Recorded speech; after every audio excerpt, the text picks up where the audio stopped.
Hello, ladies and gentlemen. So, this article is out of the Los Angeles Times, and it is regarding one of California's last black enclaves threatened by Inglewood Stadium deal.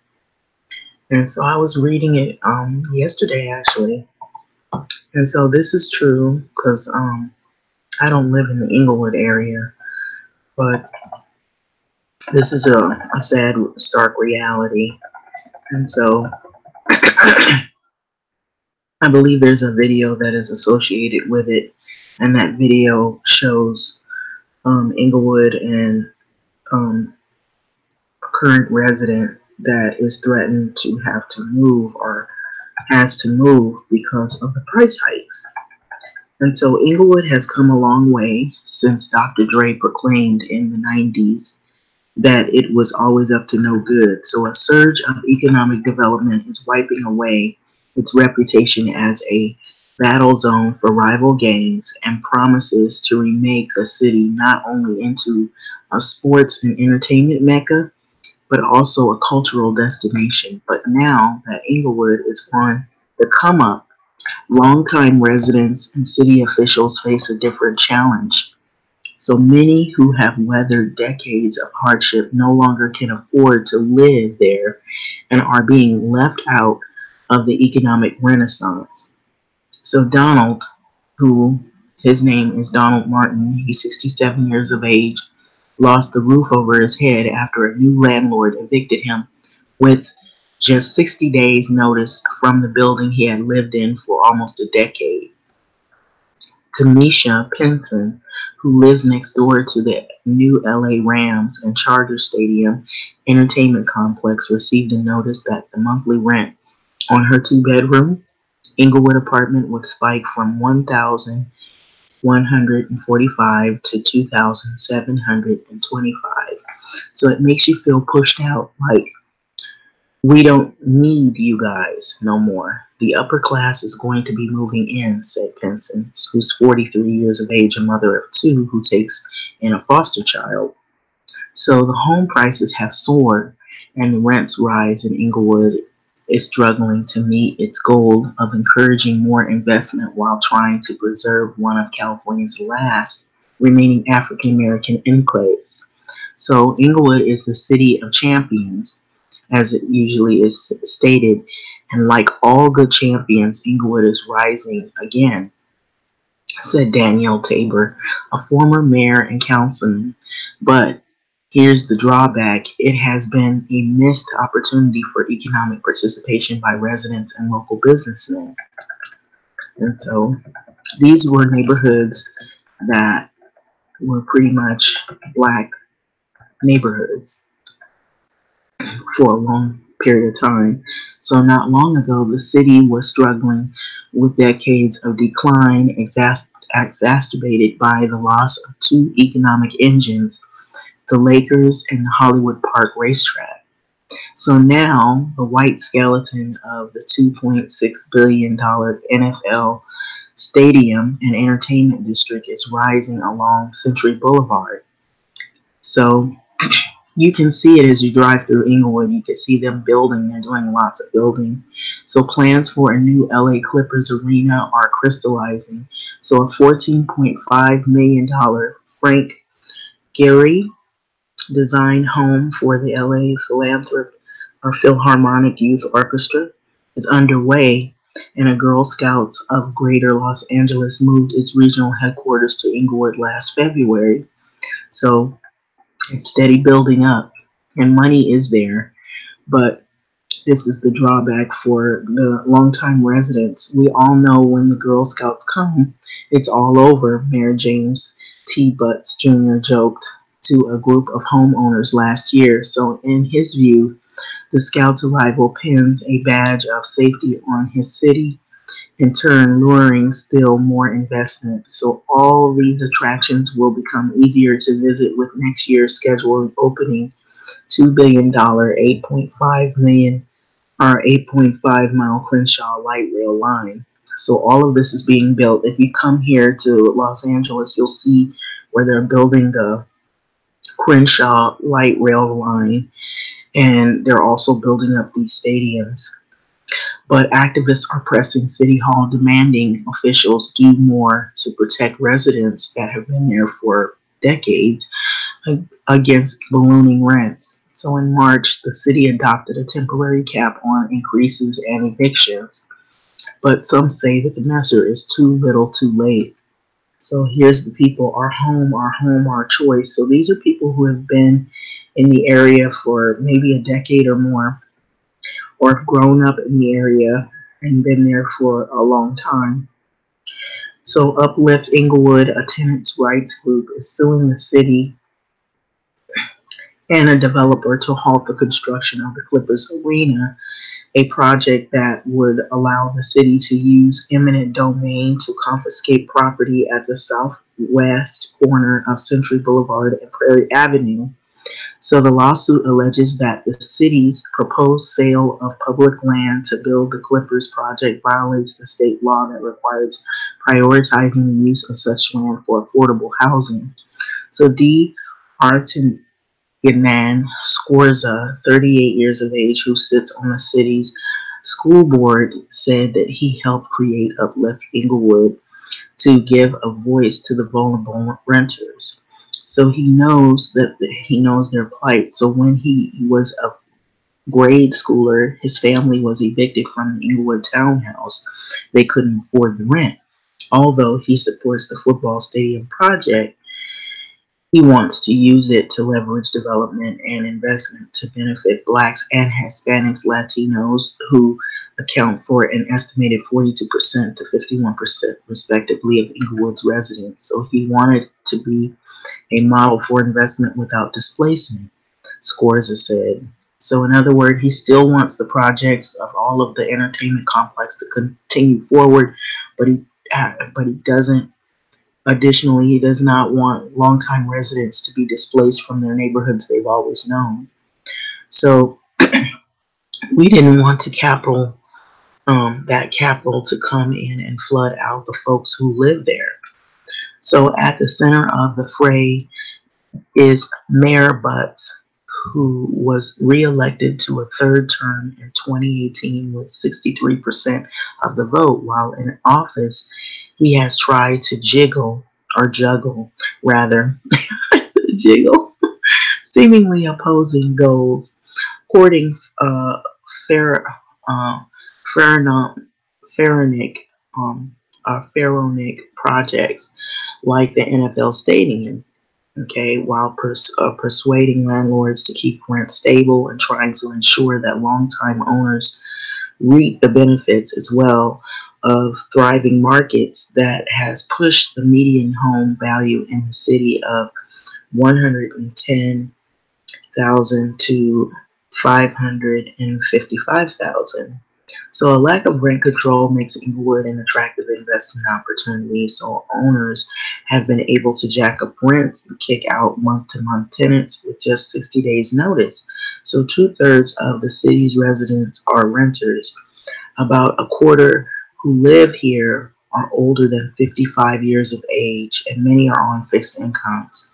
And so on the March 5th City Council meeting, Butts proposed and the council unanimously voted to adopt a 45-day moratorium during which rents increases would be capped off at 5% annually and evictions would be halted as the city tried to find a permanent solution to the rent problem. There's an option to extend the measure for a full year. So previously, Butts had opposed rent ordinances saying that we're not going to do anything to stymie the small owners from being able to make a living. But Inglewood's housing market has changed dramatically same thing, since that he was elected in 2011. Back then, the city was on the verge of bankruptcy. Services were being trimmed, and unemployment amid the Great Recession stood at 17%. So the city's largest taxpayer, Hollywood Park Racetrack and Casino, which in 2011 brought to about $4.6 million into the city's coffers, was shuttering its racetrack. And so that racetrack is no more, of course. But the casino still stands. Developers say that their investments have spurred Inglewood's reversal of fortune. So in 2018, the site where the 300-acre stadium project is going up right now as we speak, brought in about 15.8 million in tax revenue. So without a single game being played. So that money has been used to restore services, hire more police officers, and replace the aging fleet of cop cars. But said so Inglewood's post-reception jobless rate is now 5.4%, but there's a downside to the boom. A growing housing shortage, despite the city's turnaround, said Chris Meany, co-founder of the development involved the NFL Stadium Clippers project. When a place is being economically redeveloped, always in the back of your mind is, are we gentrifying to the point to where we're displacing people? So years before the stadium plan came into being, the same developer had proposed building a retail and residential community of 3,000 housing units, 450 of which would be affordable at the racetrack site.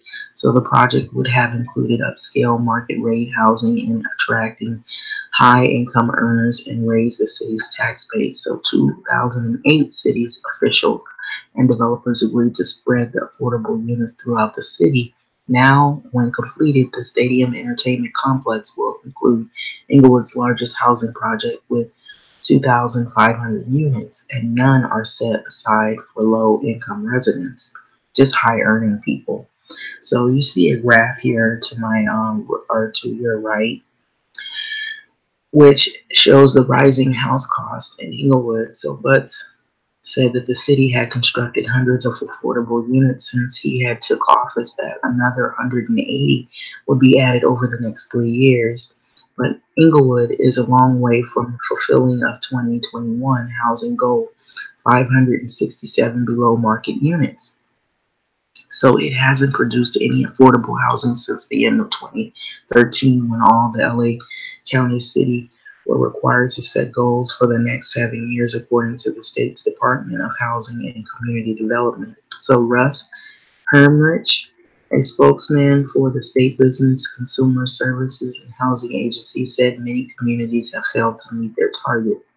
The whole state of California is being in producing housing behind in producing housing, he said. Rather, so with a median household income of $46,000, roughly 15,000 below the county's median, Inglewood has joined a growing list of urban areas nationwide, from Baltimore to Oakland, to where African Americans have historically clustered for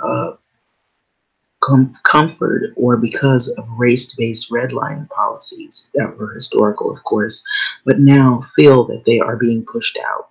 Nationwide, black home ownership rates have declined to levels not seen since the 1960s, when race-based discrimination was legal, according to nonprofit think tank, the Urban Institute. So a sign that economic recovery has skipped many workers of color. This is our hood, says the mayor Stewart, 69 years of age, who lived in Inglewood for 36 years before getting a notice himself in December that rent on his one-bedroom apartment 2 miles from the new stadium would more than double. So he's moving in with his sister in LA. If you move us out of here, we're lost. This is our hood. So if you move us out of here, we're lost. Mayor Stewart, actually, it says Major Stewart, Inglewood resident. Major Stewart. So that's his name. I said Mayor Stewart, but his name is Major Stewart, and he's 69. So this is him pictured here. You can see him moving his things out. He's got to move with his sister because the rents are too high. So Major Stewart is leaving a city that he has lived in for 36 years. So he's packing his boxes after being told that the rent to his one-bedroom apartment is set for more than and is doubled. Okay, so African Americans felt unwelcome in Inglewood before. So this goes into the history of LA and Inglewood. So a century ago, signs posted by the Ku Klux Klan, which is better known as KKK, declared the city to be for Caucasians only at one time, believe it or not. So the post-World War II era brought a wave of African Americans escaping the Jim Crow South for the dream of living where race was not a principal organizing factor. Okay, said Darnell Hunt, director of Ralph J. Bunche Center for African American Studies at UCLA. So California was never a slave state, he said. So all of those things made it attractive for blacks coming from places like racial segregation and oppression, that they were faced with every day.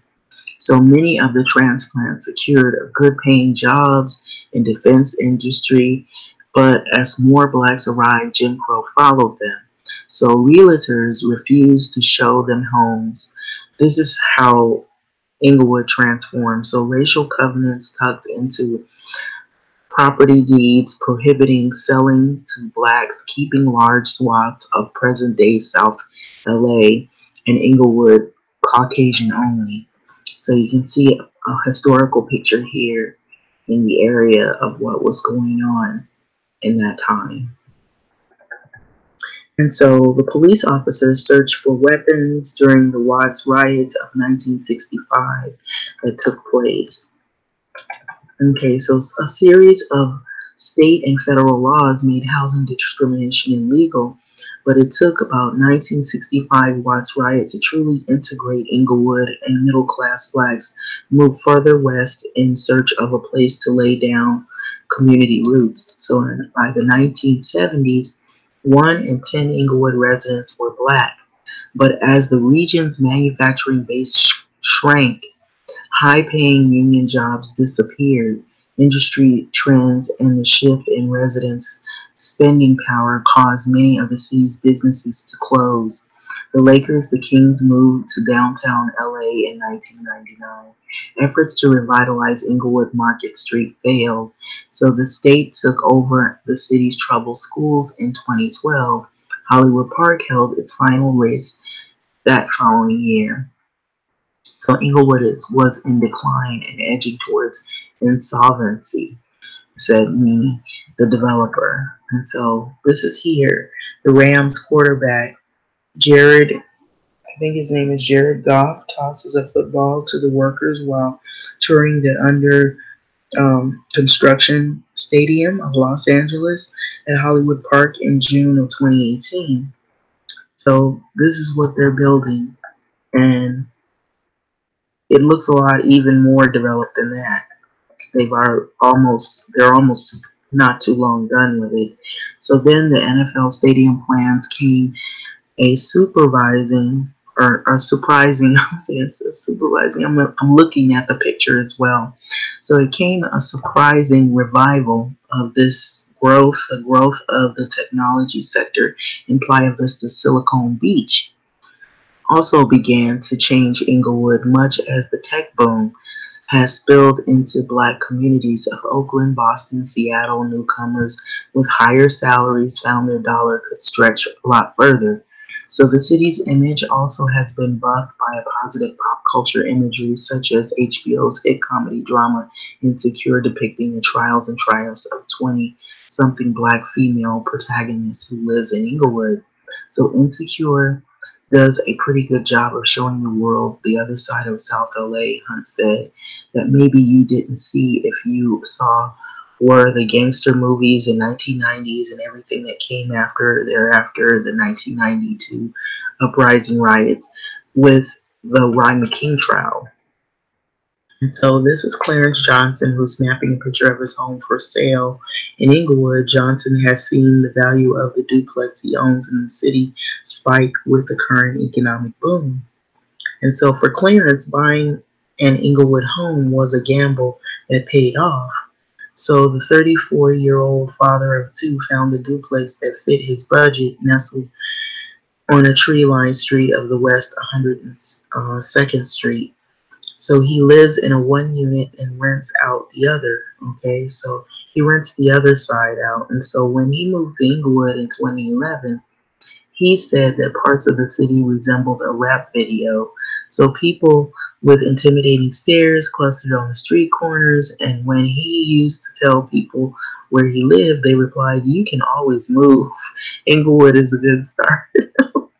So now they asked if he lives near the stadium and his home value has more than doubled.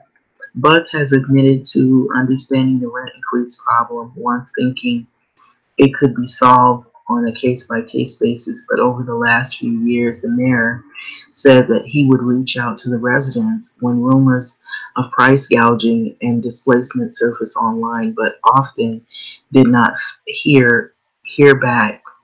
And then in January, an outrage of tenants posted on Facebook that their rent would jump from $1,200 to $2,725 per month. Bud's got the word of rental increases of more than 100% on longtime residents' rent in the 9-unit sand-colored apartment building where Major Stewart has lived. So not longer after the building changed hands in the last year, the new owner tucked notices of rent increases to the tenants and screened doors. So Stewart was informed that his rent would jump from $1,725 to another $855 tacked onto that. So there were no promise to make improvements like replacing his aging carpet or appliances.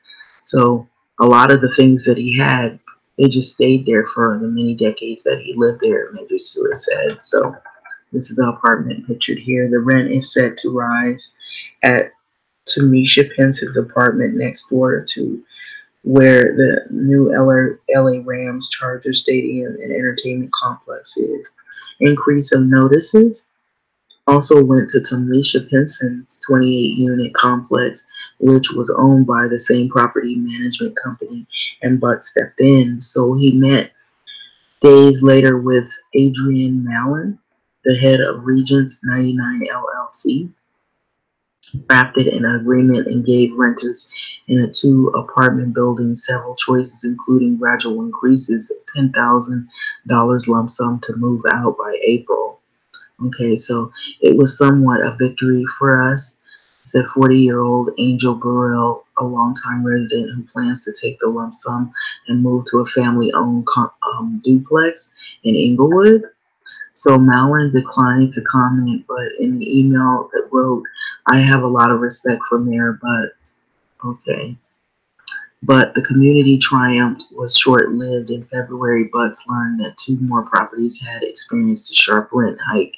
The property manager refused to speak to him, and prompting the mayor to propose the 45-day rent moratorium. So everybody can agree that 120% rent increase are astronomical and ridiculous. I think we can start there. So this is by D. Artsgimen Scorza, The Uplift for Inglewood. The temporary cap was a win for the Uplift Inglewood, which continues to apply pressure to City Hall right now. So it also is taking the fight to Sacramento, pushing for an anti-price gouging bill. Everybody can agree that 120% rent increase is astronomical and ridiculous, said Scorza of the Uplift Inglewood. I think we can start there, but the cap wasn't enough to keep Donald Martin in Inglewood. So Golden Bee Properties took over his 10-unit building last year. The new landlord never issued a notice about rising rent. Instead, Martin was evicted within 60 days of notice. Golden Bee's top executive, David Burnman, declined to comment. Okay, there's no way to know how many tenants have been pushed from their homes without cause. Some eviction notices are available for viewing 60 days, but many are not public record. So when he left, Martin said Golden Bee Management gave him a month's rent plus $500, and he boxed up his suits, his favorite alligator shoes, and he only wears to church, and some cooking supplies, but he put it all in storage. So for weeks, Martin parked his SUV in a strip mall and slept in front of the front seat before the police ordered him to leave. and now he is living out of motels, extended stay hotels. So I can't save money because the rent of some places I live is $500 a week. So he said this is what Martin has said. So he only gets a disability check for his back pain. So it's been really rough on him. And so on a recent afternoon, he returned to his old neighborhood to visit friends, driving past the building where he thought he would live out his golden years. The exterior had been painted lime green with a gray blue trim. The crew workers streamed in and out, readying the apartment for tenants willing to pay market rents. So that's basically the article, and it's by an Angel Jennings. She's a reporter of the Metro section of the LA Times, and she covers issues affecting the residents in South Los Angeles, joining the Times in 2011. So that's pretty much what's happening in the Inglewood area because of the people living so close. You see the pros for some people who bought homes prior to this, and the cons for people who were in apartments that live close to the stadium, and the past chronicled in this article of what happened and why the residents moved in the first place. So it's really sad to know this is what it's looking like. This is more of a current picture right now, what it's looking like in Inglewood, and that behind you. And behind that Enclave is the stadium being built as we speak. And so that is what is driving the price hikes up in the Inglewood area. So with that being said, I'm going to leave this video. What do you think about that rising rent situation? So this is a reality, a stark reality of what's happening, and people who have lived there for like many decades, grew up, went to school, generations and generations that have followed, that have stayed there, families are being pushed out.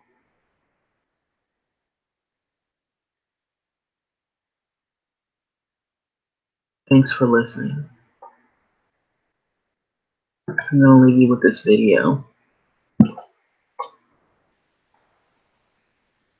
From the street looking at it,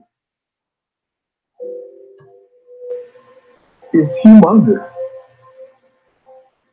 It looks like a big mass. It's gonna escalate. It's gonna go further.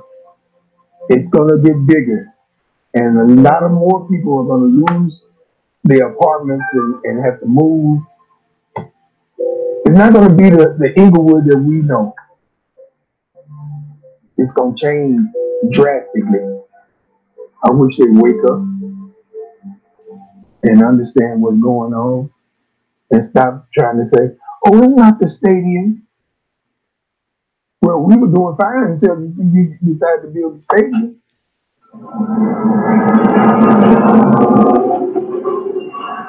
My name is Major James Stewart Jr. I'm 69 years old. I've lived here in Inglewood it's been over 30 years. Every time you look around, you see a moving van.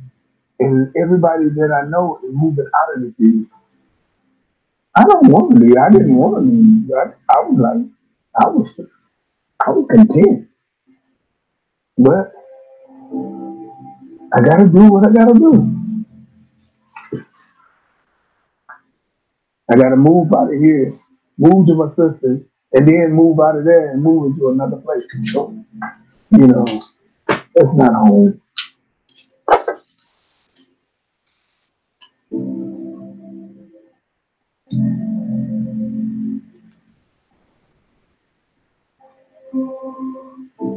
It saddens me when we have to move, have to give up everything that we worked for and the livelihood that we have.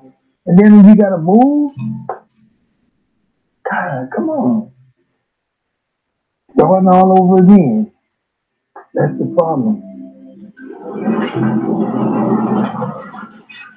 The area is going to be what they call upper echelon or whatever. I hope they make it. When they start seeing these buildings getting closed and nobody's moving in them, and paying those 17 to 2,000 some dollars a month, then maybe they'll wake up because it's gonna come to that. It's gonna come to that. It's what can you ask for, man? This is it. This is this is where we love to be. Inglewood is home. It's Inglewood. You know, I'm in the woods, man.